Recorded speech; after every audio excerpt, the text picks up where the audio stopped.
जैसा कि मैंने पिछले पैगाम में कहा था, मुकाशवा की किताब का पेशर हिस्सा मुसीबत और तबाही की खबर देता है। लेकिन सुने, जरा गौर से सुने, ये तारीकी और तबाही बेईमानों के लिए है।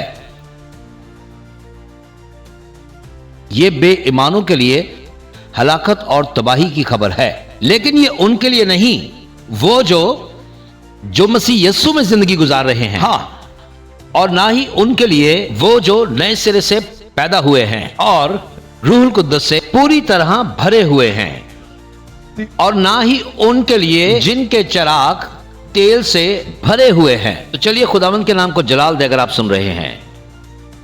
जैसे पुराने जमाने की एक मशहूर शख्सियत जो रेडियो के मेजबान भी थे, पॉल हार्वी।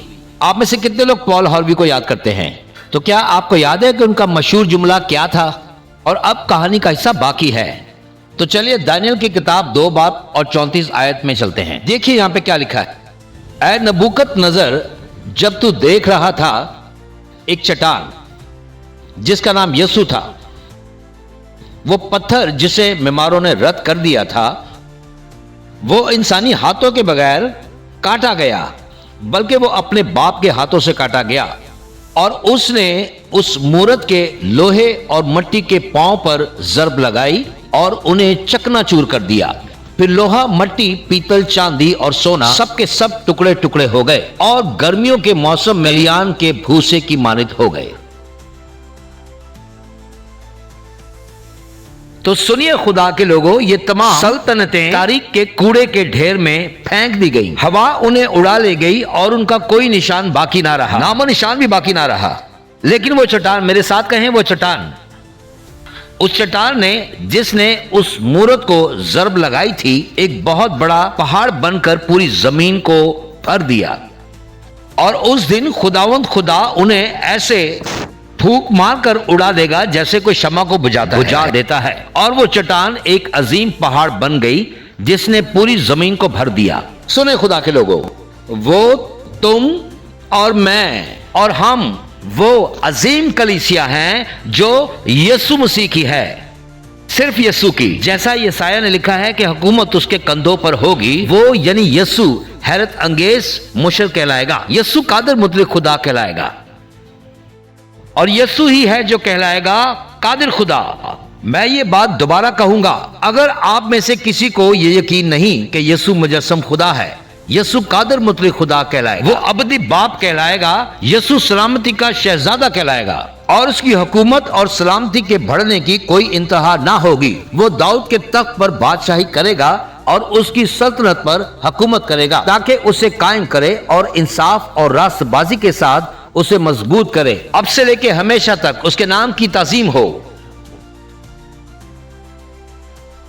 और दानियल 2 बाब में आगे बयान करता है, मेरी स्लाइड लगाई जाए प्लीज।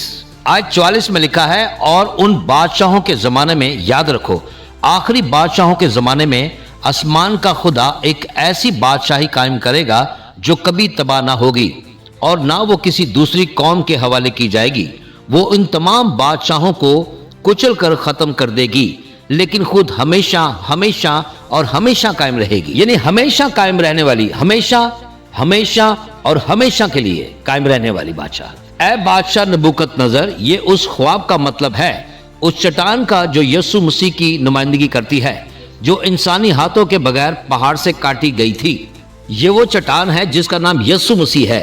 उसने लोहे को तोड़ डाला, उसने पीतल को तोड़ डाला, उसने मिट्टी को तोड़ डाला, उसने चांदी और सोने को टुकड़े टुकड़े कर दिया। और मुकाशवा 17 बाब और उसकी 14 आयत इसी बात की गवाही देती है। अगली स्लाइड सामने लाई जाए। 14 आयत में लिखा है, यानी वो 10 बादशाह बर्रे के साथ जंग करेंगे, लेकिन बर्रा उन पर गालिब आएगा, क्योंकि वो खुदावंदों का खुदा, बादशाहों का बादशाह है, और वो यस्सु है, और वो बादशाह यस्सु मसीह, और वही अव्वल और आखिर है, वो यशुआ है, और वो ही अल्फा है, और वो ही ओमेगा है, वो ही इब्तिदा है, और वो ही इंतहा है, वो ही अव्वल है और वो ही आखिर है।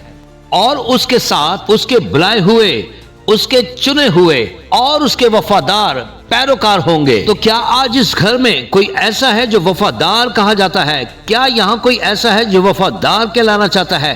क्या आज इस घर में कोई ऐसा है जिसे चुना हुआ है? क्या आज खुदा के घर में कोई ऐसा है जिसे चुना हुआ कहा गया हो? क्या यहाँ कोई ऐसा है जो रूह कुद्दुस से मामूर हो और उस दिन यीशु से मिलने की तैयारी कर रहा हो? तो मैं चाहता हूं कि आप खुदावंद की हमद सताइश करते रहे।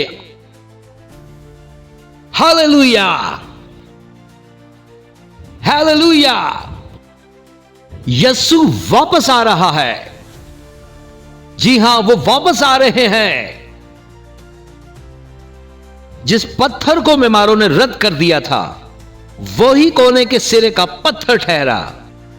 हाय, मैं पास्टर माइकल योरेशा हूं और मैं उम्मीद करता हूं कि आज आपने इस छोटे से पैगाम से बहुत बरकत पाई है। और मैं चाहता हूं कि मसीह का ये पैगाम पूरी दुनिया में फैलाने के लिए आप हमारी मदद करें। इस चैनल को लाइक करें, शेयर करें, सब्सक्राइब करें और नोटिफिकेशन के बटन को प्रेस करना ना भूलें। और आखिर में गुजारिश करूंगा कि ये कलाम आप अपने दोस्तों और खानदान के साथ बांटना ना भूलें। यीशु जल्द आ रहा है। आमीन।